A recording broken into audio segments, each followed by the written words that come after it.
When the holidays start to feel a bit repetitive, reach for a Sprite Winter Spiced Cranberry and put your twist on tradition.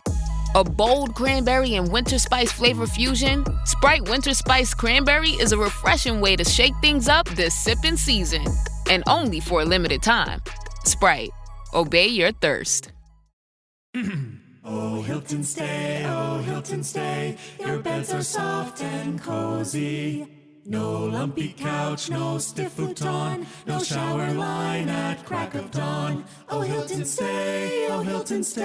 When you want holiday comfort you can count on, it matters where you stay. Enjoy comfortable rooms and friendly service when you stay with Hilton instead. Save up to 25% this season when you book with Hilton. Hilton for the stay. Terms apply.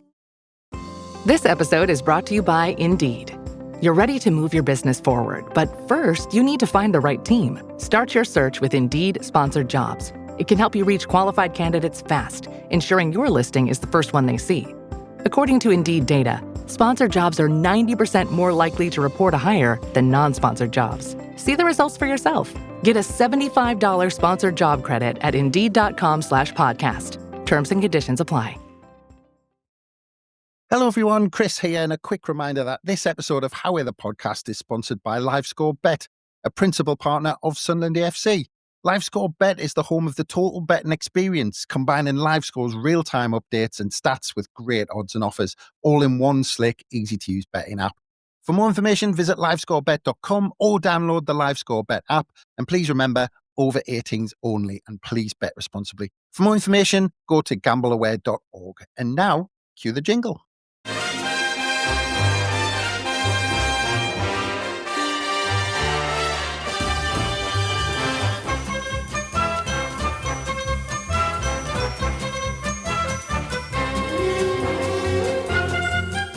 Hello everyone, I'm Chris Wynn and welcome to another How Are the Podcast sponsored by LiveScore Bet. And we are now only one day away from taking on that lot up the road. And if you're anything like a familiar voice we have on the pod today, you might be built like a machine like he is and not feel the nerves, or frustratingly for me, he never suffers from hangovers either. Or you may be more like me, who gets the butterflies in the stomach that build up gradually all week until kickoff. But however you deal with preparing for the games, we have been with you all week, and today is no different as we look back on a couple of past meetings between the two sides on Wearside.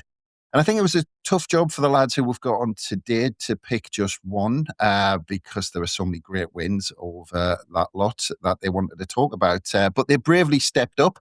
And first up, we have that machine that I was talking about earlier, which can only be Gavin Henderson. Hello, Gav.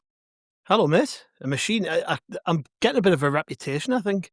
This is the second or third pod in a row I've been referred to as some sort of like beast machine, something like that. I'll take it. Like, there's worse things you could call us. Well, there's no worse than, because I suffer for days just after one day drinking. There's no worse than waking up knowing you've been out all night. 4 o'clock in the morning, you're sending messages of getting, baker's oven or whatever, your mince and dumplings. Then 2 hours later, you're texting along the seafront, walking the dogs. And I'm like, but to be fair, if I was like that, I'd probably be in big trouble, mate. Well, that's it. I kind of just, I'm what's known as a binge drinker, Chris. I'm not an alcohol. You make it sound like I'm an alky or something. I just save my drinking for match days. But yes, you would probably be in a lot of trouble, I would imagine. Well, that's it. But just quickly on this week, Gav, you had Gus Poyet talking to you, and sounded like he was on great form considering what's happened to him this week. Oh, unbelievable. Little sort of look into the background here. When I texted him to ask if he fancied coming on to chat, I hadn't the foggiest idea he'd been leaving Korea, leaving his job over there.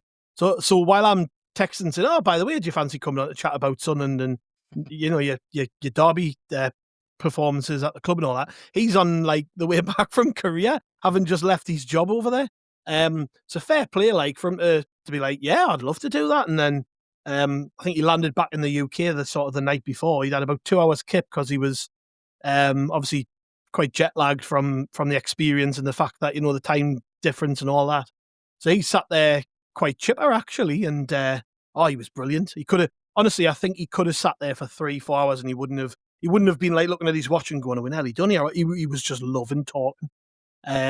So we're going to try and get him back, I think, maybe in a few months. Do his proper career retrospective, you know what I mean? Yeah, sounds like he still loves the lad, so doesn't it? Oh, absolutely. Yeah. I think when you look at his career, you know, he's been all over the world and done loads of different things. And obviously, you know, he said himself, his success which he had when he was over in South Korea was probably the best of his career when you consider he took over a team who were threatened with relegation, won the league, won a cup. But I still think those memories he created as Sunderland manager probably would be the best of his career. We'd have to ask him that, and, you know, we might get that opportunity again in the future. But particularly that 3-0 at St James's, I think when you were listening to him talk about it, he really, really loved that because his team played in exactly the way that he wanted them to play in the biggest game of the season. And then at the end of the match, he said, you know, he just got to share that moment with the fans and stuff. I think he absolutely loved that whole experience. So yeah, that was brilliant. I loved it. I absolutely loved it, and hopefully everybody else loved it too. And hopefully, if you haven't heard it, make sure you stick it on before the game. Yeah, absolutely. I mean, you wouldn't be surprised to see him get a job somewhere. That'd be a good appointment for a championship club, wouldn't he? Yeah, I think so. You know, he's well travelled, isn't he? So I don't think there's many places he wouldn't go. But he's took all the jobs he's taken have been good jobs, like top jobs in those countries. So you know, you would think that at some point he's going to try his arm again in this country. But it's got to be the right job, hasn't it? I think the luxury when you're somebody like Gus is that he's been that many different places and he's got that much experience.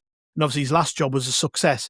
He's going to have options, and clubs from all over the world are going to be offering him opportunities. So it can't just be any championship job, because how many managers have you seen take a job that looks like a good job in the championship and then it's gone really wrong and it's adversely affected their career? The fact he's been quite picky, I think, is something you can commend him with in his career, because after Sunderland, he's never managed in this country. But yeah, I can imagine him being the type of manager a lot of championship clubs would love to have. Yeah, that's it. And if you haven't listened to that, go back and have a quick listen before kick-off, because I know when Gav was done, he was like ready to run through a brick wall for ahead of the derby. So get on that and give that a listen if you haven't already. But moving on to our next guest, and in fact, I was watching Taskmaster the other night, and when Greg Davis introduces Alex Horne, I giggled at the thought of introducing our next guest in the same way, but I'm not going to. Well, maybe not today. I'll surprise him at some point. But I'm always chuffed to welcome Jonny Hawley. Hello, Jonny. Hello, Chris. Yeah, I mean, I think little probably is a fair adjective you could use to describe me. So whenever you do the little, chuck that little intro in, I'll be ready. I don't know why. I've just properly got the giggles. Like, you know, the missus and the kids were like, "What are you giggling at?" I went, I'm not even going to start talking about why I'm giggling right now.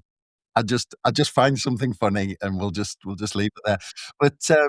But anyway, because I mentioned, you know, it was clearly kind of a tough one to pick one game that we're going to go through because there's so many. But of course, we want to try and leave some games for future years when we're taking the mags. Hopefully, this is going to be kind of a long era in the Premier League, of course, and highly likely they're going to be there. But you know, we were talking about you know, our derby history kind of with all of us, because I was thinking back. I was 7 when we won the playoff game in 1990. And then I didn't experience another win against Newcastle until I was 17. So, I mean, you think about it. I mean, it's good to take in the fact that you'd have to be kind of in your early 20s, at least, to remember us getting beat off them in a league game, Jonny. And kind of with all your years, I mean, we've got a cracking record, really, haven't we? Yeah, I think you were describing there, like, your experience of derbies early on. Mine is basically the opposite of yours, where I had a lot of them come fairly early. You know, I was at I'm sure we'll come on to it, but I was at the first home win in 28 years. And then a few years after that, obviously the 6 in a row comes along and everything's hunky-dory. And then 2016-17 happens. And then here we sit, you know, 9 years later or whatever it is, still waiting for another league derby against the Mags, which, thank God, that weight is about to be broken. But yeah, no, you're right. It's like, it's weird. It's like everything's concertinaed with the derbies. You either have all of the shit years concertinaed together, or you seem to have all of the good years together, and there's just massive breaks between them. So it's a weird rivalry in that sense. You know, there's so much massive to-ing and fro-ing between the two clubs. Which makes it great for podcasts like this, because then you've got plenty of amazing ones to talk about and plenty of horrible ones that we'll never speak about again, so we can just pretend they never happened. Yeah, that's it. I mean, it is amazing. I'll go through all the stats and stuff in a little bit, but it is incredible actually that how close they are, and we'll come on to that with disregarding all of the kind of ups and downs and those kind of periods that you're talking about, where one side seems to win a lot and then the other side seems to win a lot for years. But I'll go through those stats in a minute. But I was going to talk about the flip side on that, Jonny, and say, just quickly on the impact of that, because, we're talking about early 20s to see us getting beat, but you have to probably be in your early 20s as a Newcastle fan to be able to remember them winning against Sunderland in the league. And I mean, you know one or two Newcastle fans as well. I mean, do you think that actually gets into, the fan psyche when, they've got a team like that who they start thinking, God, we haven't beaten them in the league for 15 years. Yeah, it's a funny one, isn't it? Because we have similar conversations sometimes when we're previewing certain fixtures, where we'll discuss like, we haven't beaten such and such a team at home or away in the league for X number of years. But then you look in the record and you go, actually, well, we've maybe only played them twice because we've I think Wolves comes to my mind, where we just seem to have a long period where we just keep missing each other. So those records stretch on. And I imagine it's quite a difficult one to deal with if you are one of those young Newcastle fans because you almost can't rationalise it, because you're like, well, yes, we did get beat by them loads, but that was ages ago. Then we've not played them in a long time. So I imagine it must be quite difficult to, even as like a Newcastle fan, to work out where you land on it. Like, is it a failure to not have beaten us in so long? Well, yes, but how much of that's explainable? Whereas for us, we're in the privileged position of being able to just sit back and say, well, you've not beaten us in the league for 14 years, lads. No more detail required. That headline statement will do. But I imagine, and again, well, I'm sure we'll get into this, particularly on the preview pod, but I imagine it makes it difficult for them to rationalise away a loss. It's that awful position where you're like, well, we've been saying for years that the only reason we've not beat is because we've not played you. Now we're playing you. Well, you've got to beat us, lads. Otherwise, all that talk becomes rather cheap, doesn't it? Well, that's it. I mean, Gav, you mentioned the other day, I think we were talking to Ian Murder, and you mentioned how many Newcastle fans you know. And like just saying to Jonny there, you've got to be in your early to mid 20s as a Newcastle fan to remember them beating us in the league. Imagine, I mean, it's crazy to think you've got to be a 20-odd-year-old to remember that. But like I said, quite a few of them. Are they quite negative about their chances because it's something they've hardly seen in, let's say 15 years? Well, I've spoke to them less and less over the last few days because I just can't stand them, to be honest, when it comes to football. So I've been kind of avoiding the majority of them. But all sort of the start of the week, the ones I did speak to were quite negative. But I don't know whether that's just you should beat. Like, they're very good at this, Mags. They do it before every derby. It's sort of like they like to say these things just in case it does happen, and then they can be like, well, Whereas I'm always like, now we're going to fucking beat you. It's like we could be bottom of League 2 and I would still be confident. So that's the big difference between us and them. But no, the ones I've spoken to are pretty negative, but I think it's probably false. I just find Mags false people, to be honest. I find they're all a bit like that, aren't they? So I don't know whether to take it like with a pinch of salt or what. But yeah, that might be the politest adjective ever used to describe Mags on this podcast. False.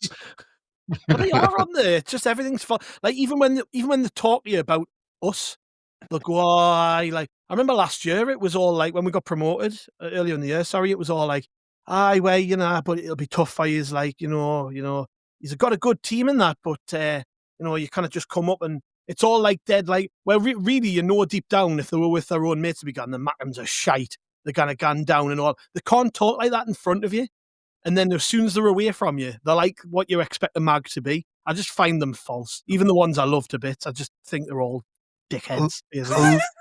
I loved how Gav was able to change his accent by about 5% there, just to turn into a proper Tory. He just turned it a little bit up, didn't he? And then just kind of, roughed the edges a bit, and there he was. He was, Yeah. he was a Newcastle fan for a minute. But anyway, let's crack on because actually Jonny touched on it. It's worth remembering at home, that we went from 1980, so 3 years before I was born, up to 2008 when we didn't experience a win against Newcastle. So I was 28 years old until I experienced the feeling of beating them on home soil. And we've won 3 out of the 6 at the Stadium of Light since then. But just before we get into the games that the lads have picked to go through, I just wanted to quickly touch on where this one ranks, actually, because as I mentioned to Ian Murder, we haven't had a bigger gap in terms of taking them on in the league outside of wartime, almost 10 years since our last meeting. We've taken them on in the past in a playoff semi-final, of course. We've taken them on when both clubs have been struggling near the bottom of the Premier League. We beat a Newcastle United side that had Bob Stokoe and Jackie Milburn in their starting 11 in 1956 in an FA Cup quarter final. That was a 2-0 win with a brace from Bill Holden for anyone playing along. But Jonny, I was going to come to you this one because I've kind of touched on this a couple of times, and for people who will read the preview before the game, does this one feel really symbolic in terms of what's gone on in the last 7 years or so at Sunderland? Massively so for me. Yeah, I think obviously, like you've mentioned and like I've mentioned, the sheer time gap between league derbies is an anomaly, certainly in sort of our lifetimes. It's not been the norm to be away from them for so long, if you know what I mean. Although it is quite nice to get away from them every so often. But yeah, I think there's a couple of things that add into it for me as well. One is the debacle that happened in the FA Cup. That we don't want to, dwell on it, but that happened, and it was a big reputational hit. Even just in the eyes of the supporters, or the Black Cats Bar stuff, and then yes, we were a rubbish team in the Championship, and they were flying high in the Premier League, so the on-pitch result wasn't a surprise, but it wasn't good. So I think that we need to exercise those demons at the earliest possible opportunity. So it's got extra significance in that sense. But even for the Mags, and I would never dream to say that I can speak for them, but I would imagine that they obviously they won't have the same feelings to it as we do. But you can't tell me that even though they'd have loved beating us last time, they must have known it wasn't the same. It didn't feel the same. You know what I mean? It was in the cup. We were divisions apart, and there was all the drama, like I say, the Black Cats Bar. There was tifos that were planned and then not happening, and then there was just so many things distracting from the game, I think. Whereas this one, in some senses, it's the least symbolic, because I think it really is all about the match. This time, it's like you said, it's not that often that we have two teams like Sunderland and Newcastle who are actually pretty similar, but in a good way. We've been similar because we've both been crap. We haven't both been half decent in a fair amount of time. So it's the one where I think the on the pitch result matters the most in that sense, because with us being pretty even, there's not really any excuses for anybody. Whoever loses is probably going to have to just suck it up and admit that the other team was better. And sort of running on from the last game, from the FA Cup game, that was because that was the first derby in a while, competitive in inverted commas, derby in a while.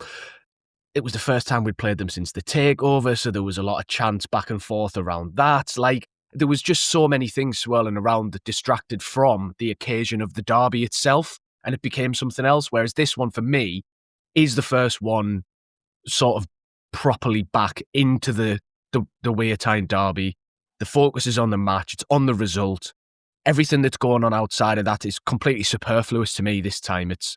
My focus is entirely on the game, and that's why and the fact that we're good is why I'm really excited for it, actually, because last time was a bit of a lose-lose, really, almost for both teams, unless we pulled something out and beat them, and even then, well done, you won an FA Cup third round. Like, this one, I think, the scale of the occasion is matched by the quality of the teams and the competition. So this one, yeah, this is huge. This is the first proper derby since 2016, let's be honest. Yeah, absolutely. And at the start of all that, You mentioned debacle. I thought he was some French centre half I'd forgotten about or something like that. But We're not starting pronunciation wars again, are we? no, I don't think it ever ends, to be honest. I think that's the only feedback we get on this podcast. But I'll let you talk about it more on the preview pod, Gav, because we'll get into more of the kind of general stats on the game. Because when I was looking at this, it really is kind of crazy when you look into the stats of the games between the two clubs. Because I looked at a few of the older clubs who have played a lot, the likes of Blackburn Rovers, Bolton Wanderers, Everton, who've been around for a long time. And they've always got a big home and away bias in terms of the games we've played against them and those records. But none of them really compare with how close it is in the numbers between us and Newcastle United. If anyone finds a club with numbers as tight as the ones with Newcastle with another club, get in touch, because I couldn't find anyone when I was quickly looking through. Because in total, home and away, we've played Newcastle 157 times. We've won 53, drawn 50, and lost 54, which is absolutely ridiculous in 157 games. And even the goals, we've scored 232 and conceded 227, which is stupidly close in 157 games. At home, we've won 28 games, drawn 28 games, and lost 22 times. At the Stadium of Light, we've played them 13 times in the league. We've won 4, drawn 5, and lost 4. Just in terms of going back through the history, lads, just a quick, I know you're aficionados of Sunderland AFC, of course, but does anyone know what the biggest win against Newcastle is at home in our history? I don't. No. No. I was hoping you were going to say away, because I know that one. Yeah. Everyone knows that one. Everyone knows the away one. That's why I asked at home. 5-0 maybe? It was 5-0. Yes. Oh, hang on, it doesn't count unless he gets the year. Go on then, Gav. 1956? I don't know. 1930 it was. We beat them 5-0 in 1930. I think there was I'm going from memory now, but I think there was a 5-2 to match the kind of 3-0s. But other than that, there was a 5-0 in 1930. My first derby was the one that was decided by a Liam O'Brien free kick in October 1992. They had Barry Venison, Lee Clark, and David Kelly in their side, and I remember it being bloody windy that day. But just you've already said your first derby, Jonny, that one in 2008. But Gav, what was your first derby memory? Would be the 2-1 in the rain. The 2-1 in the rain when Phillips and Quinn scored. Why did I have to? I was like second guess myself there. Well, there's been so many wins like that, Gav. You got to remember who scored in which one, haven't you? Well, to be honest, there was the 2-1 back to back, wasn't there? So I was trying to remember who exactly scored in each game, but no, it would be that game. I think I told this story the other day. I just remember my dad coming in after the match because everything was that sopping wet, just taking his hand out of his pocket, and he just had a pile of mush that used to be the tickets in his hand. It was horrific, the rain. I think at the time where they had the away fans housed, there was no roof on for some reason. They were extending it maybe or whatever. And just to add insult to injury, because the rain was tipping down, the mags in the executive boxes had the windows open wide, so the water was running off the windows like a waterfall down onto the Sunderland fans below. So everybody was absolutely drenched. That could have been an all-time horrendous Sunderland memory, couldn't it? But it ended up being an all-time great one, and everyone still remembers the rain, because I think, like, if it was these days, the game would have been called off. It wouldn't have went ahead. It was that bad. The ball wasn't running. It was just shocking, the rain, like, and that was in August. There's a great British summertime for you, Other than that, thinking about home games, probably the 2-2. When we came from behind 2-0 down, that's the one that first springs to mind. I'll have been at earlier ones, but just in terms of what I can actually remember, it would be that, because it was a really good comeback. Am I right? Did Didier Domi score for them? I've got a feeling he did. That is a good question. I'm racking my brains now. I'm clicking through StatCap frantically to try and see if I can actually find that out or not. Yeah, Didier Domi, he opened the scoring after about 10 minutes, then Helder scored one 10 minutes later, and Kevin Phillips got two to bring it back. That's a good one. There you go. There we go. You just know the French too well, Gav. And then it was the year before when Carter scored, which I do remember that. So maybe I'm wrong. Was it the year before? Anyways, yeah. I mean, memories are all over the place. But I remember bits and pieces of games because I was quite young. But in terms of first memories, that's it really. Well, that's it, because for that Liam O'Brien one, I was really young, so I would have been about 8 or 9 then. And my first real memory, the one that I can remember, was the one where there was no away fans. So I didn't really, experience one with the away fans there until I was kind of 17, 18, until the late 90s, kind of, 2000, something like that, because that one was mad at Roker Park where there was no away fans, because when they scored, there was like, you saw one person jump up in the clock stand seats celebrating, and then he disappeared under a pile of Sunderland fans, never to be seen again. You were kind of, well, that shut him up then, and he just kind of disappeared. But really strange atmosphere. But like I said, we'll get into a couple of games that the lads have picked to go through in a bit of detail. But I think that's a good time to have a break before we get into that, and we'll be back in a couple of minutes. This episode is brought to you by McAfee. Yes! Playoff tickets! Just need to click here and... Wait, what? Fake site? Good thing McAfee threw the red flag. That would have been $400 gone. McAfee blocks risky sites so you don't pay for seats and other things that don't exist. Plans start at just $39.99 for your first year. That's cheaper than parking on game day. Learn more at McAfee.com/online protection. This episode is brought to you by NBA on Prime. This Tuesday at 8:30 Eastern, it's the Emirates NBA Cup Championship game on Prime. This year's quest for the Cup has been building to this, the championship game, live from Las Vegas. Not a Prime member? Sign up for a 30-day free trial to get started today. The Emirates NBA Cup Championship game, this Tuesday at 8:30 Eastern, only on Prime. Restrictions apply. See Amazon.com/Amazon Prime for details. In Walmart Nouvelle, time was ticking away. Only a few nights left till the big holiday. But last-minute gifters had no need to worry. Walmart Express Delivery got their gifts in a hurry. From Nintendo to Nespresso and Lego flowers, they could check off their lists in as fast as an hour. All of Who Nouvelle, East, West, South, and North could order gifts up until 5 p.m. on December 24th. So this holiday, just do as the Who's do. With gift delivery this fast, they all gasped. From Walmart, who knew? Subject to availability, terms and fees apply. And welcome back to How the podcast, sponsored by LiveScore Bet. And as I said, we're going to get into a couple of the lads' memory.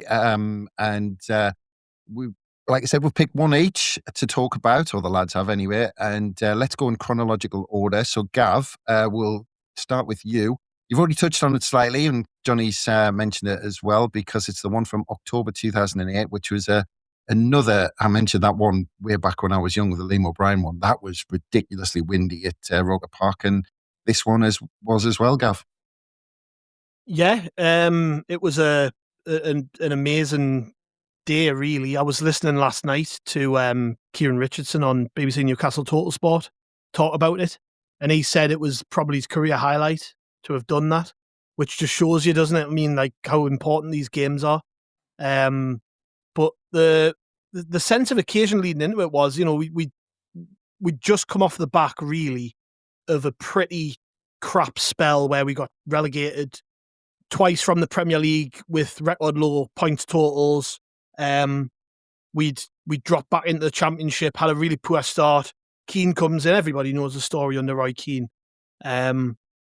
but had then stabilised in the Premier League. And the year before, I don't know if you remember, was the game when we drew 1-1 when Danny Higginbottom scored a header. And the teams weren't particularly great, I would say, on that day. So I heard someone say the other day it was probably the last time that the two teams were this evenly matched. And it would probably be a fair thing to say that, because I'll just pick you up on that, because I would say at this point, I think we were top dogs, because I was just looking at the table before the game, they were second bottom with 6 points. And, are you talking about the year before, like I am, though? Oh, sorry, I thought you were on to the... No, there you go, you're already a step I'm ahead. I'm talking about the year before, when we were pretty evenly matched, whereas when we skip 40 years, you were saying there, Chris, we'd had a really good summer. We went out and spent a lot of money, and this was 25th of October. So the players who'd arrived in August, they've got their feet under the table at this point, and they're kind of used to Keane's ways and all that. Looking at the team, drastically different to the one that we had the year before. We had Pascal Chimbonda, George McCartney, who'd come back from West Ham, Anton Ferdinand had come in from West Ham, Steve Malbranc from Spurs, Djibril Cissé from Marseille on loan, El Hadj Diouf, who probably in this game had his best Sunderland performance because he was crap other than that, really, but he turned up against the Mags. On the bench, there was Timo Tainio, Kenwyne Jones even made the bench that day. But the point was, this was a strong team that we had. Whereas you look across to Newcastle, and I remember rightly, was this the season they got relegated from the Premier League? Yeah, them and Middlesbrough. So you look at their team, and this was at a time when Newcastle had, under Ashley, splashed the cash a bit, and it hadn't really worked because they'd had a series of sort of bad managerial appointment stroke issues. I mean, when Ashley took over, it was Sam Allardyce in charge, wasn't it? And he didn't see eye to eye with him, got rid of him, and ended up chucking Joe Kinnear into the managerial position. I don't think he'd even managed since he left Wimbledon like 9 or 10 years earlier. Which one are you, Simon Bird? And of course, in the Newcastle squad that day was Charlie Insomnia. So it was that era of Newcastle basically.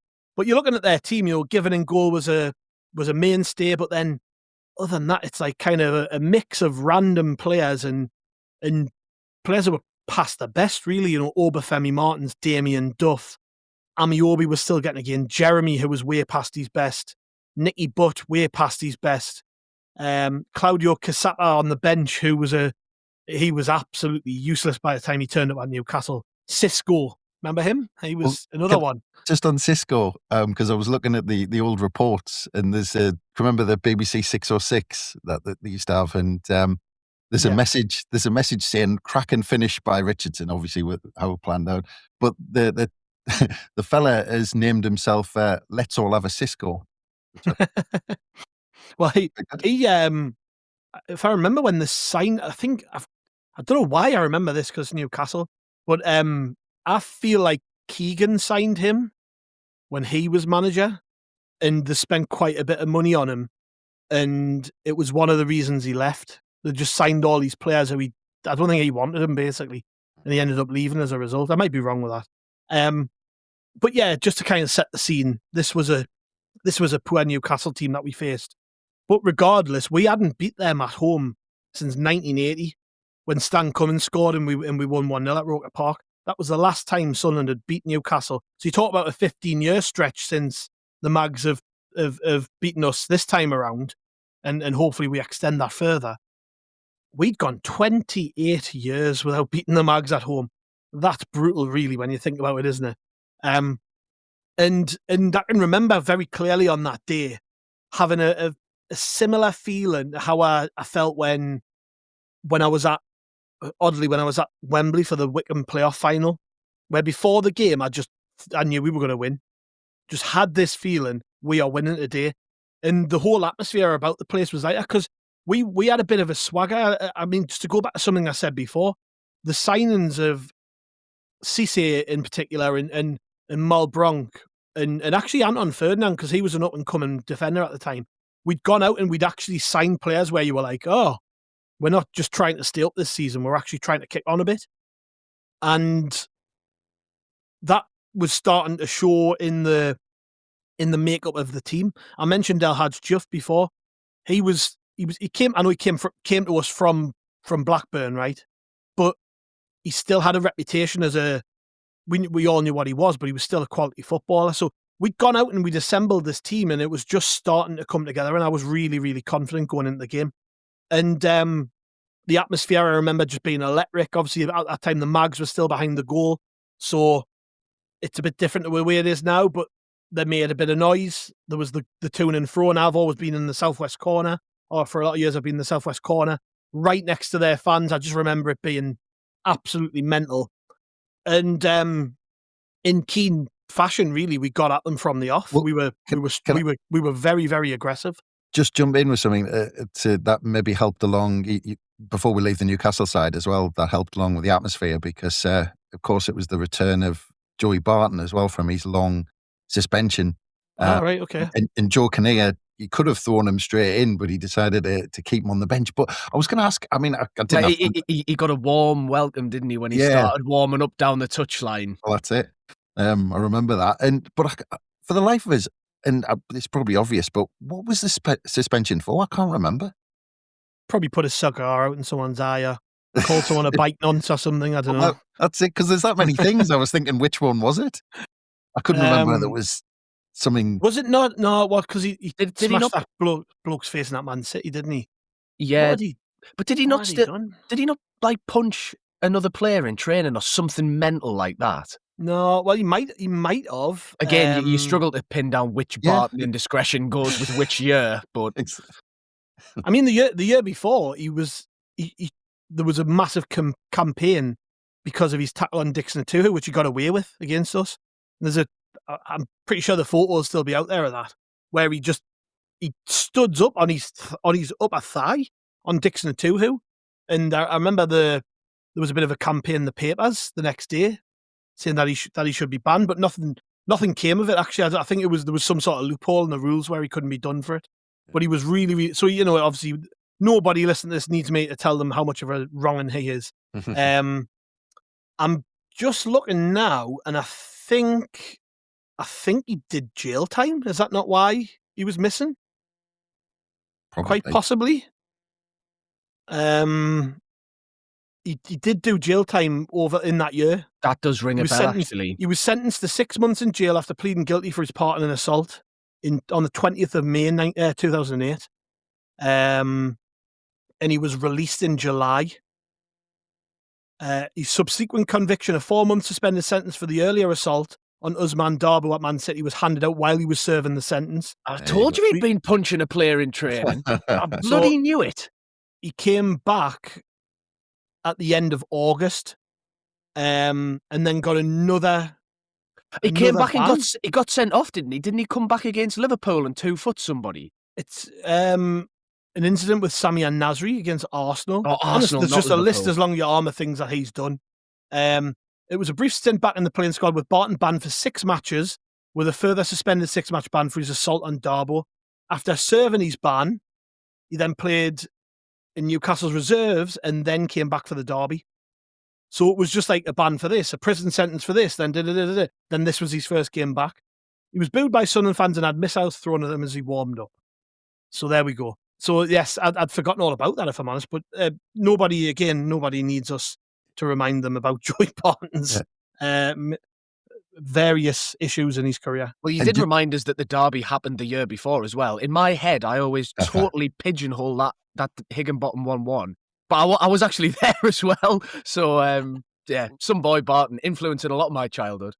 Just to help you along with the atmosphere a little bit, there was, I was reading an article from the Monday after in The Guardian, which is has the headline, FA threatens fans with life bans after Sunderland clashes. And I'll just read the first couple of paragraphs. It said, football is always a game of risk, but this Tyne-Wear derby was suffused with some exceptional gambles. None seemed bigger or backfired more than the decision to enforce minimal segregation between rival supporters, except perhaps the failure to offer Joey Barton greater protection when the Newcastle United substitute and Black Sheep warmed up. It said, so 29 arrests were made on a day, which ended with a number of home fans spilling onto the pitch before scuffling with a small group of Toon Army rivals. Outside the stadium, a police horse suffered minor burns, which you'll be surprised to know, when a moron threw a firework. Earlier, a man was arrested for escaping the stands and taunting Shea Given after the goalkeeper's concession of the winner. Meanwhile, Barton was showered by missiles and spittle as he limbered up. So there you go. Well, that article can't be worth the paper it's written on because it called it the Tyne-Wear derby when it was at Sunderland, so everybody knows it's the Wear Tyne. Thank you. Did Bomber write it? But it had built up to that game though, Gav. 48,000 nearly, just short of 48,000 was in there. But like you said, there was that little bit of expectation because of how Newcastle were doing, and how, like you said, some of the players we bought were trying to take us onto that next level, wasn't it? Yeah.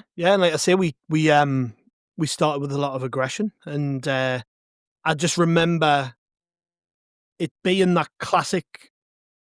What would say a classic derby performance in the sense that the build-up was there, the fans were up for it, the players were up for it. I mean, when you look at the team we put out there, actually, a lot of them were really big characters. And I mentioned Juff before. He was terrible for Sunderland, but if there's one person you want in your team for a game like that, it's El Hadj Diouf. And I think I checked a couple of months ago for some reason. I think he only played like 13 or 14 times for us. And then we ended up selling him in the January, didn't we? I think he went off wherever, Bolton, I think. But in that game, he just played up to the occasion, and he was pulling out every trick in the book, and he was winding the mags up, and he was winding the fans up, and he was diving, and he was pushing people. He just did everything that you would expect him to do on an occasion like that. But it wasn't all just the El Hadj Diouf show. He actually played very, very well, I thought. And obviously, the first goal in the game comes after 20 minutes. And I still, to this day, I've seen the goal back a million times. I still don't know if Steed Malbranque means to do what he does. I thought it was a mishit shot. But then I've tried to watch it through the lens of, well, it could have been a cross.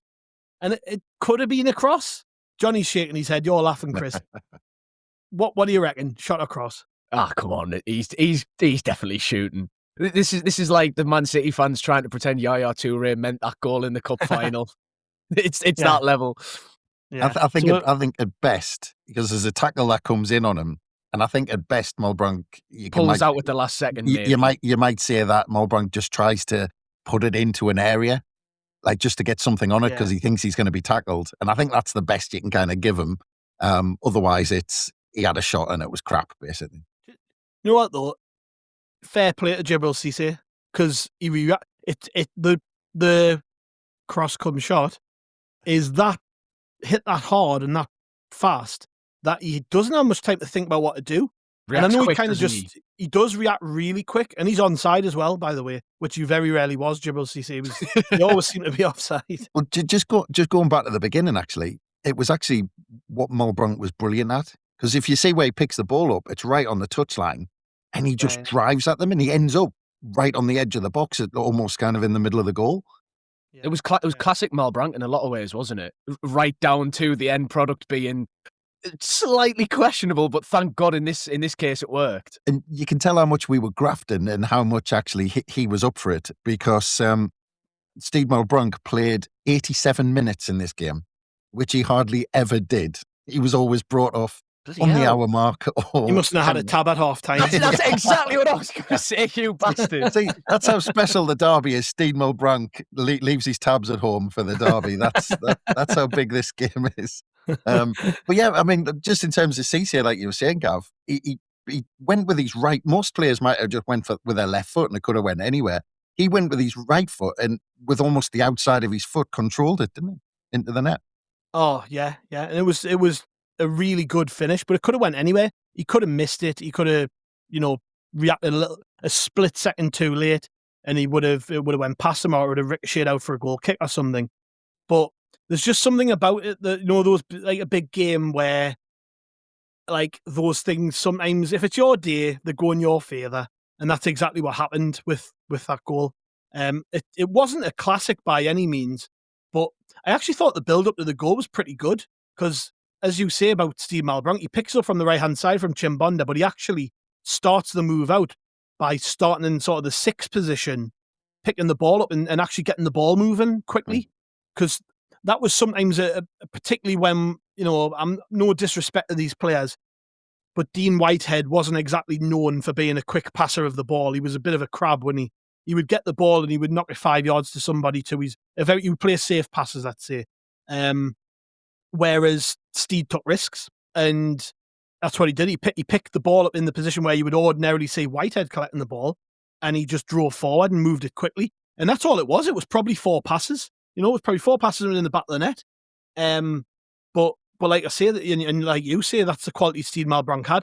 And Cissé's celebration, unbelievable. I mean, he just loses his head, and rather than run to the corner, which he used to do not that he scored loads of goals for us, but he would always run to the southwest corner. He had a thing that he would score. He would run into the southwest corner, where at the time everyone called it the crazy corner, didn't they? So that was where like the main sort of area was for Sunderland fans. But instead, he kind of takes off down towards the east stand and does a flip. I think he just lost his head. But like, I loved it. It's still one of my favourite Derby goals, just because of you felt the relief as a result of scoring that. It was nowhere near, obviously, as we'll get onto, being the winning goal. But we started very, very well. We scored a good goal. The roof came off. It was like, right, here we go. We're off and running now. And obviously, I mentioned the influx of quality we had over that summer. It was Malbronk and Cisse, 2 players that we'd signed who contributed. And you're looking over at the other side of the pitch, and the Mags didn't have anybody like that in their team. They would have loved Djibril Cisse up front. So, yes, it was a very pleasurable goal. Yeah, the other quick thing about that goal, Chimbonda going on the overlap. I mean, for those there, it was almost like, you've got a T-shirt saying, I saw Chimbonda put in a bit of effort. Malbrank leaving his tabs and Chimbonda running. Yeah. This game had it all. I mean, we're just building up the impact of the kind of Weir Tyne derby, aren't we, on players that the likes of Chimbonda actually runs for games like this, and it actually goes on the overlap. But yeah, but that was only after 20 minutes, Gav, and at that point you almost think, oh well, we're up and running here, aren't we?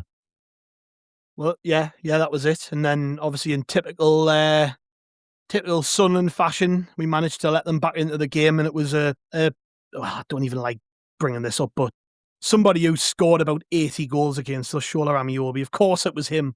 Only games he ever turned up for were the derbies. He was absolutely useless the rest of his career. But fair play, because if we'd had a player like that, he must have scored 7 or 8 against us, I'd have to count. But he loved the game against Sunderland, didn't he? And it was a header from a set piece routine, which there was a lot of power on it. Kind of gets floated up to the back stick, and he just powers his head through it. And I think Martin Fuller actually gets his hands to the ball, but it's just that powerful, it ends up in the back of the net. And then you're like, here we go. We'd already been in that situation with Amiobi before as well. And at that point, you're thinking, here we go again. Shola Amiobi, yet again, manages to score against Sunderland. Yeah, well, that's it. Well, like you said, it was Martin Fuller, because in the previous game against Fulham away, it was Craig Gordon, and he got injured in the build-up to this game, so Fuller had to come in. There's a quiz question for people, by the way. Who was the sub-keeper for the derby? Without looking at it. I've got this in front of me. I've seen this in research. So if Johnny's eyes moving, so he's trying to click through. Yeah. If people listening want to pause the podcast and have a think about it, they can do it right now, because I'm about to give you the answer. But it was Nick Colgan, who was signed by Roy Keane just to literally be an experienced third choice, wasn't he? And he don't even know if he even played in a reserve game for us. Maybe a couple of reserve games. I don't know.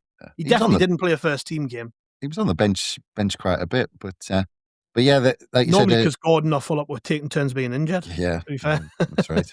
Well, like you said, it was a Jeremy free kick, and it was actually Chimbonda who brought down Amiobi on their left to give away the free kick. Bit of a clumsy tackle. Typically went back to form, but yeah, Jeremy lofted the ball to the back post. Anton Ferdinand completely lost Amiobi, and he scored, as Gav said, a header at the back post. Couple of interesting things, actually. Newcastle had actually come back from 2 down in their last 2 games before this. And in the game before this, I think it was Manchester City that Newcastle played, Shola Amiobi had scored his first league goal after not scoring a league goal for 2 years. 2 years he hadn't scored a league goal, then scores against Man City, then scores against us. But anyway, and actually, I don't know if you caught this, Gav, but it was around the hour mark. Kenwyne Jones comes on for Dwight York, and Kenwyne Jones had been out injured a long time for a long time, and came back, and he was on the bench for this one. This was his first game back. Seconds later, I don't know if you saw this one just after the substitution, Gav, talking about Amiobi.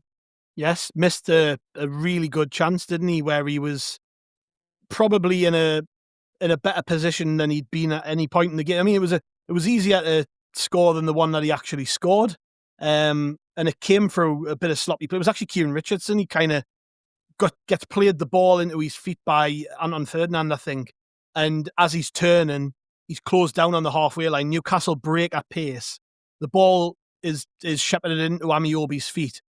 And he cuts onto his left foot, completely does Danny Collins. And he's left 1v1 with the goalkeeper. And I think the ball's still travelling. I think it's still floating across to Denmark now. He couldn't have been further away from the goal, the shot. And I'm glad it fell to him. Honestly, he was a donkey. That's one of the most annoying things about Amiobi having such a good record against Sunderland. He was crap. He made a career at Newcastle out of scoring goals against Sunderland because there was no way he was good enough for the Premier League. But he stayed at that club for years, and it was because he had favour with their fans because he scored so many goals against Sunderland. I'm pretty sure he's their loans manager or something now. The reason he's still got a job at Newcastle is probably because of that. I mean, fair play at the bloke, because he definitely made more of his career than he probably should have. But that moment, when you watch that back, I urge anybody to go and find the highlights from this game and watch that chance back. He cuts in on his left foot. If he got it on target and the goalkeeper had maybe saved it, you'd go, well, fair enough. He's made the best of it. He's got it onto his left foot. Keeper saved it, whatever. It literally could have put a hole in the roof of the stadium. That's how high he hits it. And luckily so, because it would have changed the course of history, wouldn't it? We would have been talking about yet another Shola Amiobi goal against Sunderland. Yeah, I was out in Newcastle one night, and I wasn't the one doing the shouting, by the way, genuinely. But walked past, and Shola Amiobi was on this street. I think he was just kind of talking to people or whatever. This bunch of Sunderland fans who I weren't with started shouting, "Oh, you were crap," and all this. Basically, just giving the lines like Gav was there. And he basically shouted back, said, "Well, I might have been crap, but I made a fortune. I've got a massive beep." And they just had nothing else to say. They had no comeback to that. And I thought, fair play. You just can't argue with that at all. But there was just after that there was a Cisse chance, which I don't know if you've seen it, Gav, saved by Shea Given. But if you watch it, basically the ball just hangs up in the wind. Does Cisse? Yeah. He would have scored, I reckon, if it wasn't for the wind. You always know that it was a windy day when you watch the highlights back and the pitch is covered in rubbish. And that's, if you watch the highlights to this game, there's just crisp packets and burger wrappers and all bottles and everything. The pitch is covered in crap. So that's how you know. I mean, it was around that time, wasn't it? Probably maybe 1 or 2 years later that I think it was Victor Moses got a penalty for slipping on a crisp packet. So we've never sorted that problem out of the stadium. It just becomes a wind tunnel, doesn't it? And yes, it has caused us problems in the past, but we can't blame rubbish on the pitch for Cisse's chance. It was him. It was all on him. But it wasn't too long after that, Chris, when we had the big moment, when we got the winning goal, the one that lives in the memory now, when Kieran Richardson gets that free kick. But it was dangerously close to being a penalty because it was right on the edge of the box, and El Hadj Diouf's fouled. It was a free kick. It was a great call by the ref, but you've seen them given, haven't you? Because Nicky Butt trips Diouf on the edge of the box, and he makes a meal of it as well, though. Diouf, he dives 2 hands in the air, forward. But it all happens that quick that in the days before VAR, that could have been given. It could have quite well been given. Just quickly, Diouf's best 30 seconds in a Sunderland strip, by the way. He strips the ball from someone in midfield, leaves them in a heap on the floor, drives forward, plays a 1-2 right on, and it's all tight on the edge of the box. Plays a brilliant 1-2 with Kenwyne Jones on the edge of the box. And I tell you what, if Nicky Butt doesn't bring him down, he's through on goal. He is, yeah. And also the other bit, which is probably not mentioned as much because it never mattered, was as the ball is still running, Steed Malbrank's got a shot on goal and he puts it out wide. He doesn't get on target. So imagine if the ref played advantage. Well, I know. But again, this goal, take the fact it was a derby winner, right? That's amazing in itself, right? But you'll never see a free kick like that again. Never. Because it's central. It's practically in line with a penalty spot on the edge of the box. So it's central.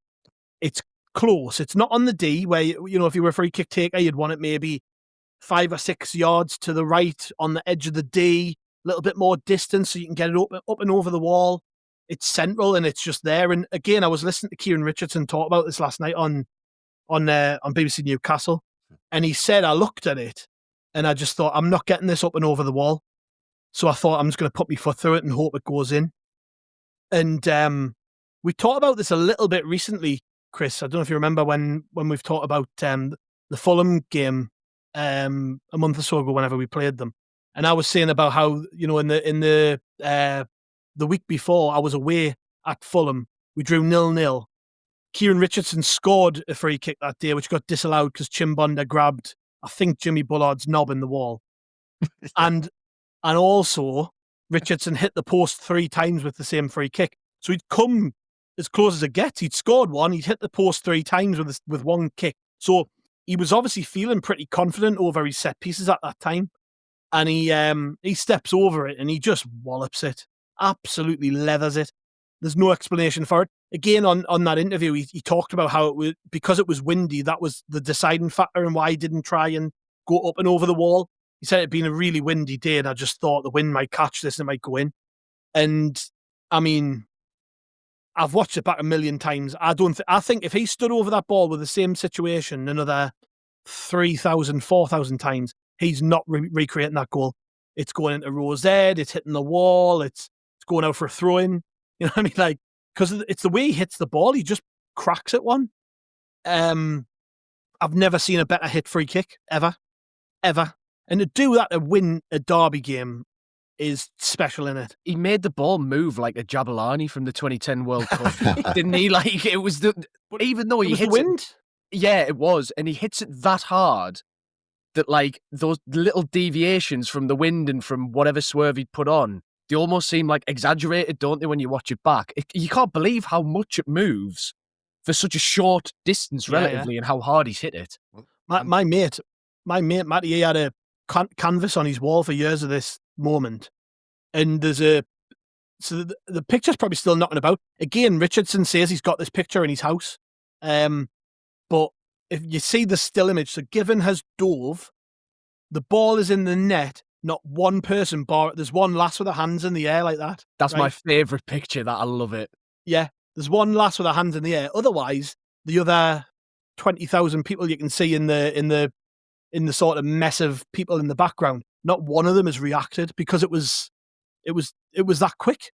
It was a split second thing. He's standing over the ball, Juice standing over the ball, and he just leathers it. And I think another inch higher and it hits the underside of the bar. That's how close it is. And it just ripples in the back of the net. I mean, I talked about that Amiobi shot still travelling. If the net hadn't been there, that would still be travelling because it was just that's one of my favourite goals to watch back. It's just so aesthetically pleasing.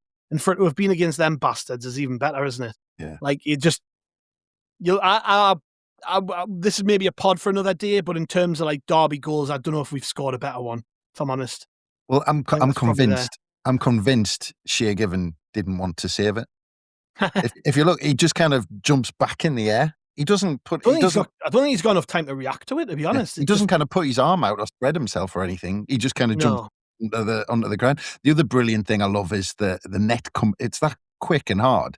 The net comes up at the back. Yeah, it lifts the net off the ground. That's also a perfect advert for why looser fitting nets are just the best, and they should be mandatory in every football stadium in the world. Oh, we should do a pod on gold net styles and go back to that, because I remember having them all the superior ones.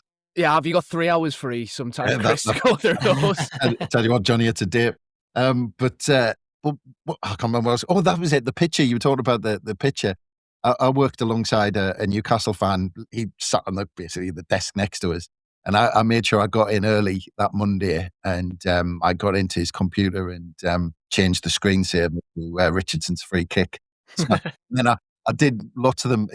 He tried to change it, but then it changed automatically to multiple different pictures of this. So it was like a flicker pad of the ball just traveling all the way into the goal, and it took him quite some time to work out how to change it back, which played that Monday. But yes, the game from that point though, we had another 2 brilliant chances.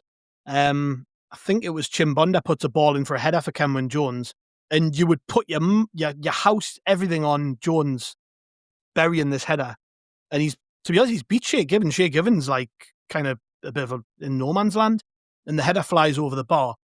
And then right before the end of the game, there's another great moment, which it might have just taken the shine off Richardson's goal a little bit had it came off. But Newcastle have piled forward at this point. They've left nobody back, really, a handful of people back. And it's Djibril Cissé again, who'd had a pretty electric game. The ball sort of played through to Jones. He holds it up. Newcastle are running back towards their own goal. And Cissé just lets loose with his shot. And it cannons off the post. I mean, that was in the dying seconds of the game as well. That would have just capped it off, I think. But we always win 2-1. So it was meant to be. It was meant to be. And look, there was no better way to win a game than that Richardson goal. So I can't say I'm disappointed we didn't get the extra goal. I think the fact we're still sitting here all these years later talking about that as the winner was just insane, really. Yeah, I'm sure if you speak to Djibril Cissé, he'll be absolutely devastated he didn't score the winning goal that day, and he's forever remembered as a hero. But no, that's I could talk about that game all day, and especially that goal. But we'll move on to our next one. But very quickly, we'll have a quick break, and we'll do it all after this. This episode is presented by State Farm. Having insurance isn't the same as having State Farm. It's like needing the protection of an offensive guard on the football field, but getting an elementary school crossing guard. Sure, they're both guards, but you can only trust one to keep your quarterback safe when the game is on the line. So don't settle for just any insurance when there's State Farm. Like a good neighbor, State Farm is there. Here's my 30-second story with Guinness. As soon as my sister and I get home for the holidays, we don't even unpack. We head straight to our pub. The bartender already knows our order, Guinness and fries. We laugh all night, catch up with old friends, and walk home with faces sore from smiling. It's one of my favorite nights of the year. That was my 30-second story with Guinness. Guinness Draft Stout. Please enjoy responsibly. Imported by Diageo Beer Company, USA, New York, New York. The McDonald's Snack Wrap is back. You brought it back. Ranch Snack Wrap. Spicy Snack Wrap. You broke the internet. For a snack. Snack Wrap is back. Ba-da-ba-ba-ba. And welcome back to How We're the podcast, sponsored by LiveScore Bet. And we've gone through Gav's pick, and now we need to move on to Jonny's, because you've gone 5 years later. Jonny already kind of mentioned it in this podcast, and hang on 1 second, just let me check. Oh yeah, it's 2-1 again. Either that or 3-0 when we're on this topic. But this one came out of nowhere, really, Jonny, didn't it? I think that's why I like it so much. You know, I was sort of doing a bit of soul searching, trying to work out why I love this game so much, because we've had so many great. I mean, look, Gav's obviously took the low-hanging fruit, you know. that's right up there for everybody. But even, you mentioned the 3-0, there was the one under, was it Allardyce, I think, the 3-0, where Kabul turned into, Ronaldinho, and he's marauding the length of the pitch and what have you. And obviously there was, Gav mentioned about great derby goals. I'll not say the story again, but he knows which goal I mean. Jermaine Defoe, the volley. There's been other moments, but this game for me, I think you've kind of nailed it there, Chris. It was so unexpected, because we were crap then, by the way. And, you know, I think, was this, Poyet ended up being the second manager, didn't he, to have his second game against the Mags and beat them. I think that's right, isn't it? Di Canio came in the back end of the season before, and then his second game was the 3-0 at St James's, where he slapped Pardew around the back of the head. And then, obviously, he's gone in short order. We start the season horrendously. I think, was it 5 games he gets sacked? I want to say 5 games. Yeah, West Brom was the 5th, yeah. Yeah, and you know, we were terrible. We had no formation, no tactics. The summer transfer window had been abysmal. Poyet rocks up. I want to say his first game was at Chelsea and we got beat, but I'd have to fact check that. Swansea. We got beat 4-0 at Swansea. Right, so the game before this. And then his second game, obviously, is Newcastle at home, where I think we were winless still in the league, weren't we? So he was 1 point. We had one point. We drew at Southampton on the second game of the season. So that the table, just before this game, we were rooted to the bottom of the table with 1 point. Yeah. Crystal Palace was second bottom with 3 points, and third bottom was Norwich City with 8 points. So we were 7 points behind Norwich City, who were third bottom. Newcastle were in 10th on 11 points. So we were just 10 points behind them at this point. Yeah, and Newcastle had played in Europe the season before as well, hadn't they? So there was certainly a mismatch, I think, in the quality of the squads. But yeah, all that context going in, I think, obviously you're always hopeful going into a derby, but I think the majority of Sunderland fans going into that game were a bit worried, going in the form we were in. And then you had the secondary concern of, if we don't beat these, where the hell is a win going to come from? It could have snowballed into a Wolves this season situation, I think, if things had gone another way. So, yeah, we're going in deflated. Poyet's brand new in. None of us really know anything about him or who he is, other than the rumours around his exit from Brighton not too long before. So, yeah, we're kind of going in almost adrift, really, as a club and as a team and as a fan base. Everything was a bit disconnected. It was all very... Yeah, all very just... I'm trying to think of the adjective, but everything was just a bit wrong. Nothing was a catastrophe or a crisis, but everything was off. Well, it felt like a mess because, there was... Di Canio was controversial for a start, and then that didn't work. And we had that summer where they made us think that everything's going to change with all of those signings, and that we had that pre-season tournament where everyone thought we were going to be world beaters, and we've signed David Moberg-Carlson's going to be the next Messi. Yeah, was it Cabral in midfield? He's going to be like the best midfielder in the country and all this sort of stuff. And just from the off, and then we realised how much we'd screwed it up very quickly when we realised that all these players weren't good enough. Everything came home to roost very quickly at the start of that season. You're right. And so that all of that context going into the game, I think that then made what happened feel so unexpected and feel that much better. So obviously we go into the game. I mean, you look at the lineups. Neither team was in a fantastic state. So we had Andrea De Sena starting at left back, Carlos Cuellar partner John O'Shea. De Sena's debut, by the way.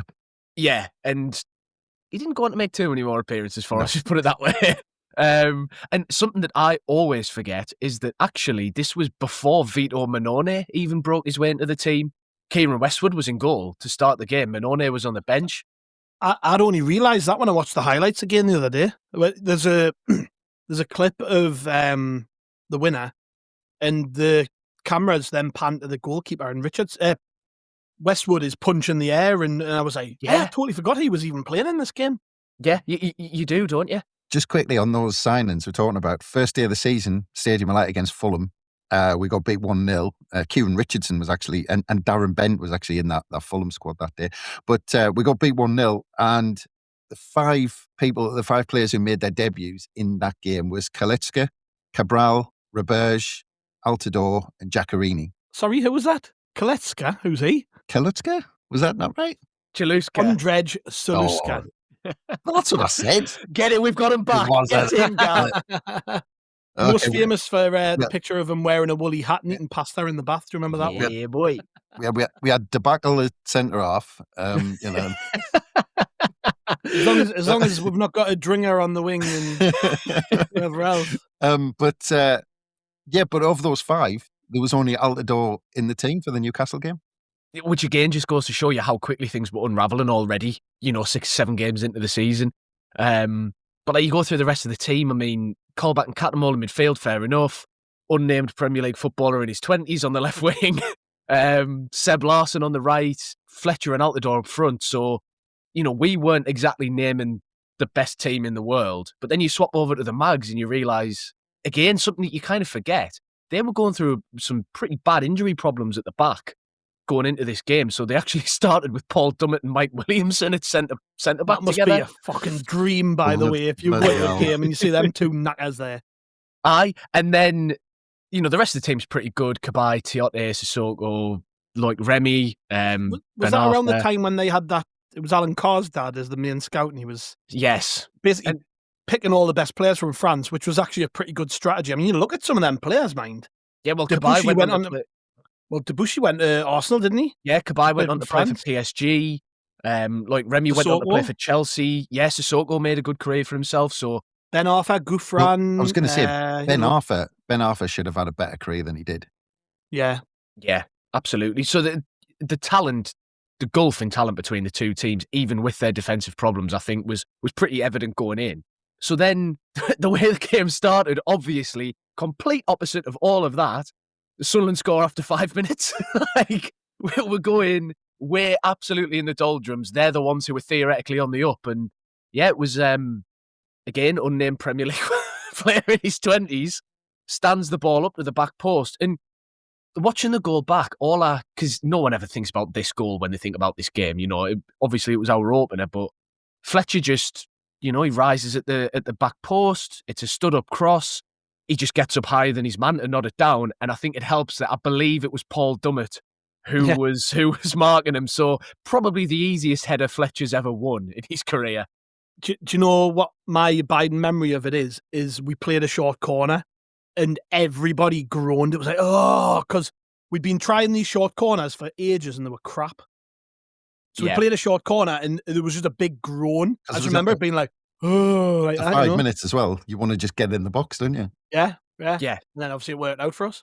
Yeah, exactly. Well, that's the thing, innit? Like, and you forget all that because nobody's ever come back to this game going, oh, let's look at Stephen Fletcher's tap-in header after 5 minutes. But it was a perfect start, really, wasn't it? You know, you literally almost couldn't ask for a better beginning to a derby. Just quickly as well, in the build-up to that, shows how, you know, you're talking about the form going into it. You look at Larsson in that first couple of minutes where we win that corner. I mean, that was when Seb Larsson was at his best, when he wouldn't give players a second on the ball and he made them make mistakes and then he had a bit of quality on the ball. I mean, when you watch the highlights, you look back and you go, actually, I remember how good a player Seb Larsson could be. And he almost got us up the pitch and got that corner. Absolutely, 100%. He was, this was, I would say, the tail end of Larsson's Sunderland peak, if you know what I mean. Like, he was brilliant the season he came in, 11-12.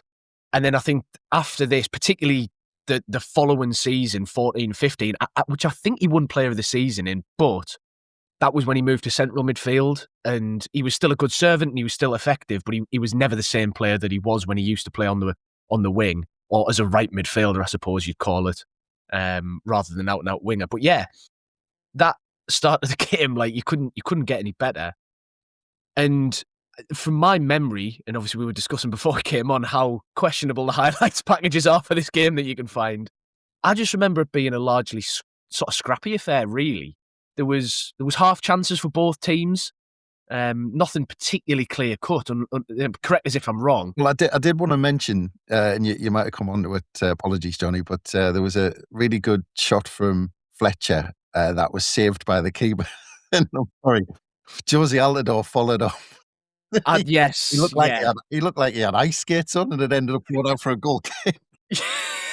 Yeah, there was two chances I was going to mention. That one, Altidore's. Listen, we'll give him credit for following in, okay, and we'll give him credit for being switched on. But you're right, even the way that he runs in just looks so coordinated. When Gav was talking about, you can sense the fans. When the goalkeeper spills it, everyone goes, oh. And then when they see Josie Altidore, oh no! And then basically he just like falls over the ball a bit. It goes out for a goal kick, and everyone's just kind of like, "Well, I knew that was going to happen." As soon as this boy was kind of running up, I mean, bless him. It's like when you play a bad shot on Wii Sports, and all the crowd just goes, "Ah!" That was it when Josie went through. Like, but there was that chance, and I can't remember who it was now, but I remember they had a decent chance as well going the other way. This is really annoying. We'll gloss over that one. Newcastle didn't have any chances. It was all. But the main point I was getting at was, other than that half chance from Altidore, well, Fletcher and Altidore, more Fletcher than Altidore, I think. And they had the odd moment, but I think both teams were pretty solid over. Both teams were prioritising solidity over going forward, I think, for a lot of the game. And then second half kicks off. Obviously, they've they've regrouped at half-time and whatever. And again, from memory, correct us if I'm wrong, I seem to remember they started getting just a little bit more of a foothold in the game in the second half. They were just pushing us back a little bit. I think we'd kind of gone in at half-time and gone, well, we've got the lead. We don't need to come out and take risks. Whereas they, obviously being a goal behind, had to start going for it a bit more. And then, we get there 57 minutes. And again, unnamed Premier League footballer in his 20s, just a little bit slack, marking at the back post. They've worked the move a little bit, Newcastle. I wouldn't say they've cut through us particularly. They've sort of playing with the ball a little bit left to right, kind of in front of our defence and midfield for a few passes. They work it out to the left, then they cut inside, and Debussy's gone free at the back post. And all they really need to do is just slide the ball. It's a through ball, but it's more sideways than it is forwards, really. It's more about getting from the left to the right as they look. Debussy gets free, and even then, it's a bit of a scruffy finish. He does well to get to it, obviously, and he makes contact, but Westwood gets a heavy touch on it. Not that it's his fault, but just one of those where the ball through. It's not the greatest bit of play. The marking's not fantastic. The keeper still gets a heavy touch on it, and I just remember watching it go in and just being a bit like, it feels like one of those days now. Just a horrible goal to concede, isn't it? It's a horrible goal to concede, and for it to be the one that pulls it back to level pegging. Just that inbuilt Sunderland fan, and you start going, it's not our day, it's just not our day. You start thinking all the cliches of, did we score too early? All that kind of thing starts running through your mind of, how can this turn against us? Especially the position we're in, because, at that point, when you're down and out at the bottom of the table, you just think all these things go against you, and you think, now they're back in it, that's it. It's almost kind of that, you just fall into that, well, we're back to normal now. It's almost you've come out of that, well, we're up for it because it's a derby. Now we're going back to type and it's all going to go wrong again. And it's kind of that feeling where you go, it just deflates everything when you're in that position at the bottom of the table. Yeah, it starts to feel a bit preordained, doesn't it? You're just a bit like, well, this is the kind of thing that happens to teams at the bottom of the league. But yeah, like I say, a bit of a scruffy goal. But what always sticks out to us, and I mentioned this in one of the roundtable pieces on the side, is just their fans singing that stupid Debussy. Oh, it really got under my skin badly. Even like in the moment hearing them sing it, I was like, I'm going to be fucking picturing this in my head for a long time. And based on how I'm speaking about it now, they succeeded. They got in my head. You're over it, like? Oh, no, I'm not bitter at all. Not at all, mate. But yeah, I just and like you say, Chris, that kind of contributed to that feeling of, like, I'm sitting there listening to them singing dead loud after they've scored. We're all just kind of sat in not even stunned silence, but just deflated silence. And I'm hearing them singing that, thinking, they're going to be happy come the end of this game. But thankfully, Poyet then decides to make a change. I think the substitution comes after the goal. About 10 minutes after. About 10 minutes after, yeah. And then a left winger is removed. And Fabio Borini comes on. And again, I mentioned this in the roundtable piece, but you forget when you look back how little any of us rated Borini or cared about him at all at that point, because obviously he hadn't done anything yet. So I remember even in the ground during the game, Borini's coming on, and, I was sitting in the East stand, so across from the bench, and you have to do the classic thing where with the people around you, like, oh, someone's coming on. Who's that? Who's getting ready? Who's getting the kit off? We were all like, actually, who is that? Like, who is that getting stripped at the side? I don't even know who it is. Then obviously Borini comes on and put a pin in him. But, later on towards the end of the game, 84th minute. And again, looking back at this game, I forget how late that goal actually was. In my head, I don't think of it as a late winner, even though obviously it turned out to be one. But just going back to the very start of the move where the second goal comes from, the ball is moving when we take the free kick. And I know this because I went back and watched the clip of the goal about 900 million times. So in a VAR world, that gets pulled back and that goal doesn't count. So thank our lucky stars it was 12 years ago. The other thing about that just on that free kick, it's up, like you said, 5 minutes to go. Stephen Fletcher's fouled about 5-10 yards inside our half. Yeah. He's holding the ball up. 5 minutes to go. You kind of think in that position, do you take a point? Because, I wouldn't mind knocking this into the corner. We're a bit down and out. What do you do? He plays the riskiest pass across the halfway line. That's nearly cut out. It's like inches away from being cut out, and they're on the break. Yeah. Well, I think it's... Is it Colback who gets the ball? I think it's someone like one of the centre midfielders picks it up. But then we're on the attack. But it's those inches. I mean, it's crazy that he decided to do that in the first place. Yeah, it was. But I think that really, in hindsight, it speaks to the kind of mentality that Poyet's teams did try to play with. That was something that he was pretty... Well, certainly that season anyway, he was pretty hot on, not giving up and chasing stuff down and trying to win games. Maybe changed a bit after we went to Southampton the following season and Santiago Virginie did some things. But at the time, it wasn't to the level of Roy Keane's teams or the team now. But you're right, it was a really risky pass. And then I want to say it's Colback who picks it up, but it was definitely one of the centre midfielders. And they drive forward straight away. There's no hesitation. Well, they pass it straight forward into Larson, who then drives forward. Sorry, yeah, that's right. Sorry, the layoff. Larson picks up, you're right. And then to be fair, because of the pass Fletcher plays when he takes the free kick and then the second pass to Larson, there is quite a lot of space that they can run into.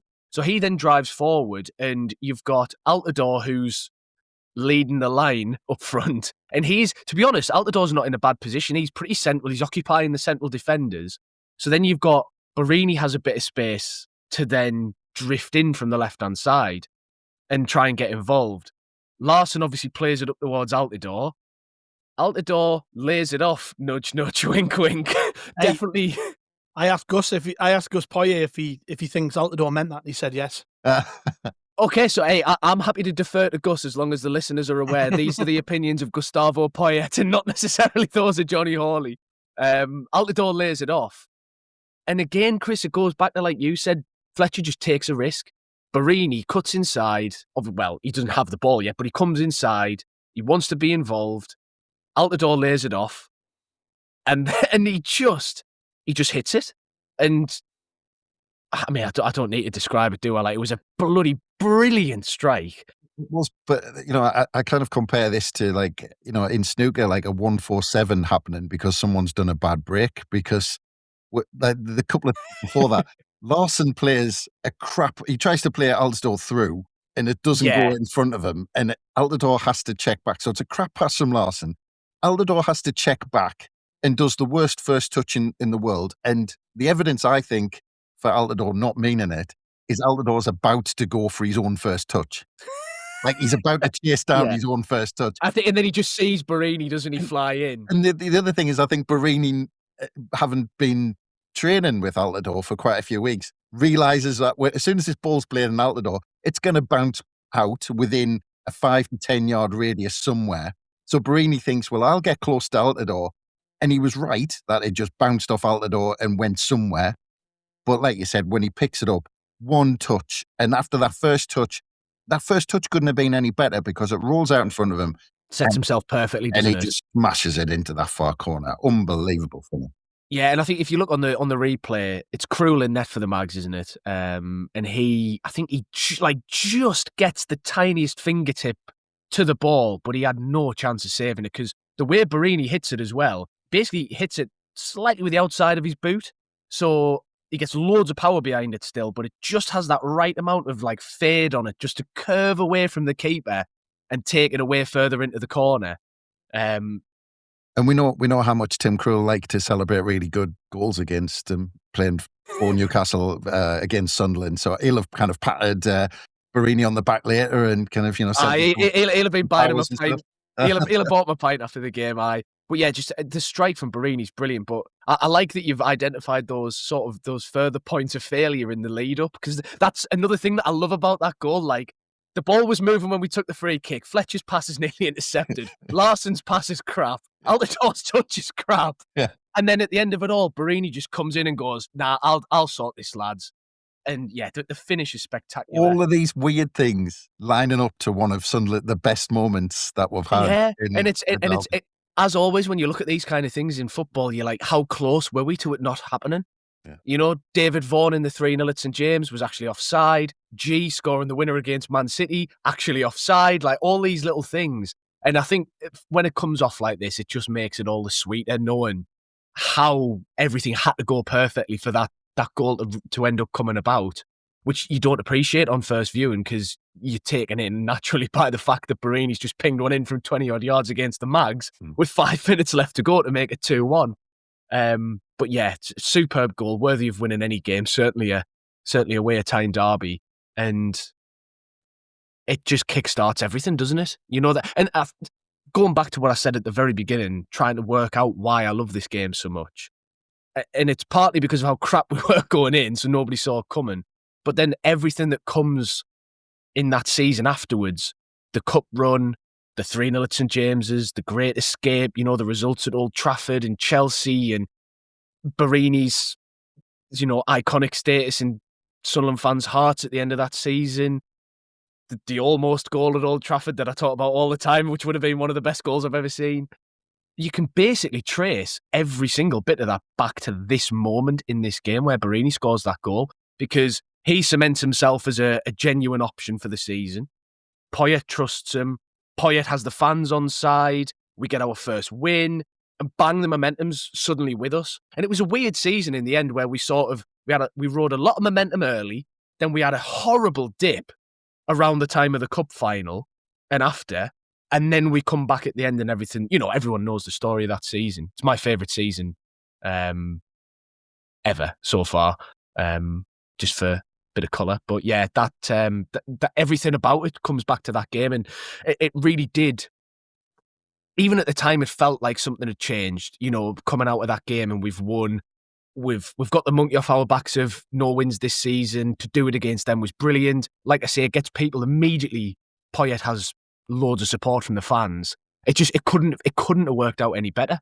And yeah, so again, going back to the goal, it almost not coming off. It's just, yeah, the fine margins that separate greatness from total failure in football almost never more on display than that game in particular. Yeah, Poyet did say after the game, he said the win will change the season. And boy, was he right. Well, he was right, although we did follow up this game with getting beat at Hull 1-0. But eventually... Well, was that a double send it off day? Yeah, it might have been, actually. Yeah, Cattermole. Yes, it was Cattermole's last red card for a good long while, that. I was at that one. What an anticlimax to the week before, by the way. Just the most typical Sun, and there you go. There's another one. Went to Hull, absolutely buzzing. I remember the away end being mint, and we were just crap. We were absolutely crap. I think Cuellar scored an own goal. We had 2 men sent off. Dossena and Cattermole, I think. Aye. Yep, Dossena and Cattermole. Yeah. Was the Dossena one the one where it was horrendous, wasn't it? Absolute horror tackle. Yeah, like could have easily snapped someone's leg in half. Aye. So yes, it was a proper bang back down to earth moment for us after that win. In fact, we were so up and down, weren't we, around that time? Because like Poyet was just getting his ideas into the players, and we followed that up by beating Southampton in the cup. I think I was at that game as well. Gardner scored a screamer. No. Bardsley and Larson. Yeah. I'm thinking of the FA Cup. Ignore me. You are. And then we beat Man City. So it was. I think that was the one where. Was that the one where Phil Bardsley cut in on the left wing? And yes, it was, and scored past Costa. So we'd had and then after that, we went on a bit of a run where we didn't win a game and stuff like that. So we were so up and down. But this was something I talked to Gus about earlier in the week.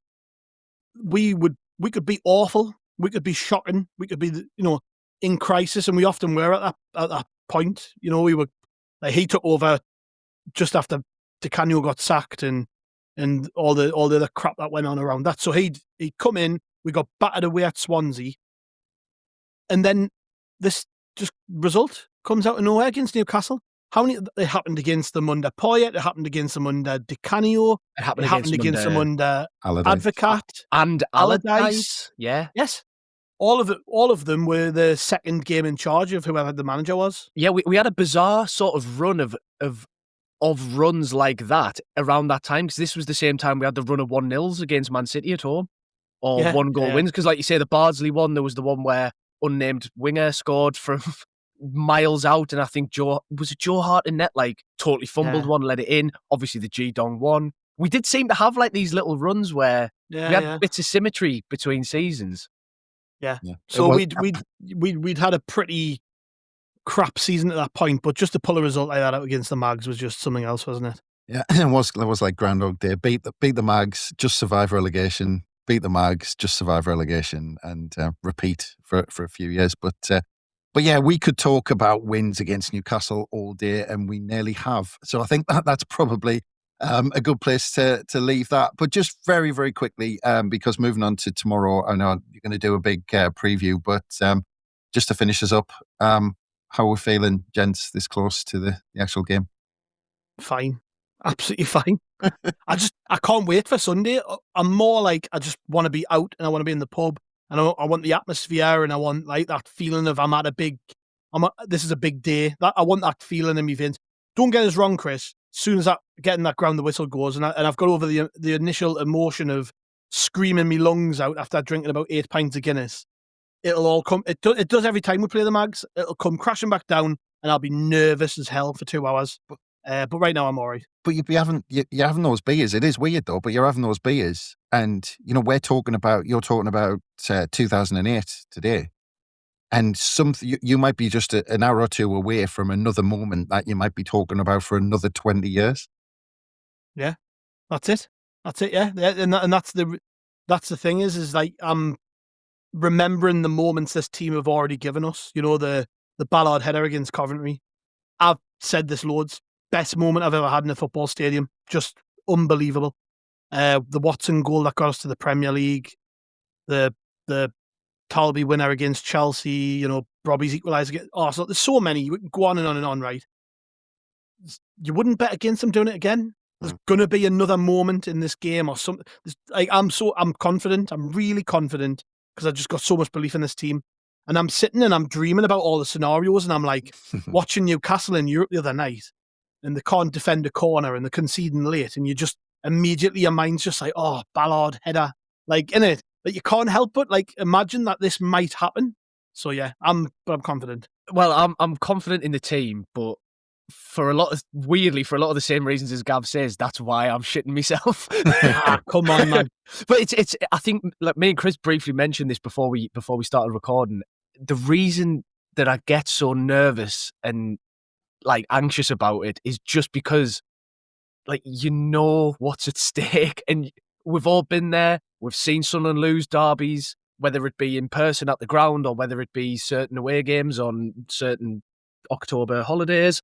You know what it feels like when it goes wrong, and you're so tantalizingly close to it going right and everything that entails, but you're also so close. You never know. Like, we could turn up. Somebody gets a stupid red card after a couple of minutes. God forbid, anything can happen. So objectively, I'm confident in the team, but it's just like my subjective football fan glasses on. They just panic us. We haven't gone through all this shit and this piss taken from them bastards while we were in League One. Not to have our day. That's what I'm coming back to. We're going to have our day. Trust us. Right. Well, like I said, that I couldn't leave it in a better place than that, Gav, with a preview still to go. So just easy to say thank you very much, Jonny. Always a pleasure, mate. Yeah, thank you, Chris. Always a pleasure, never a chore. Absolutely. Yeah. And Gav, I mean, God, we could talk all day about beating that lot, can't we? Yes. And we will when we do beat them, and then we've got next week to react to it. Come on, man. Be confident. I'm sick of hearing people say they're nervous and that. Now to be nervous about. If Granit Xhaka and Noah Siddiqui and Ronaldo and all that were shitting ourselves away, some of our lot were, we would never get through the game. Have faith in them, man. It's like, Gav's hit Johnny's hit the nail on the head where I've got faith in the players. I've just seen, enough refereeing this season to think what the hell is going to happen. But anyway, we'll soon know enough and what happens. But thanks again, Gav. Cheers, mate. And thanks again, everyone, for listening. We'll have that preview out first thing in the morning, so join us for that early doors for your match day preparation. We'll hopefully be with you soon after the final whistle to give some initial reaction to how it all plays out. And if that isn't enough, you can go back and Listen to the likes of Gus Poyet, Mark Douglas and Ian Murter that have tweeted us this week in the build-up. But from us, it's bye for now.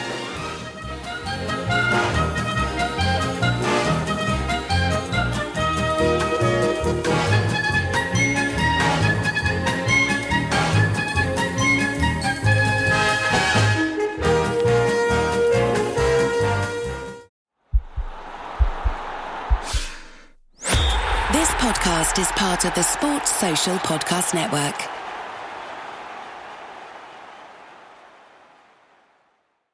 Find the biggest voices in sports on the Sports Social Podcast Network. Like me, Hugh Ware, as seen on stage at this year's PDC World Darts Championships with the Tops and Tails Darts podcast, talking to the biggest names from the world of darts. Search Tops and Tails Darts podcast and listen wherever you get your podcast from. Sports Social Podcast Network.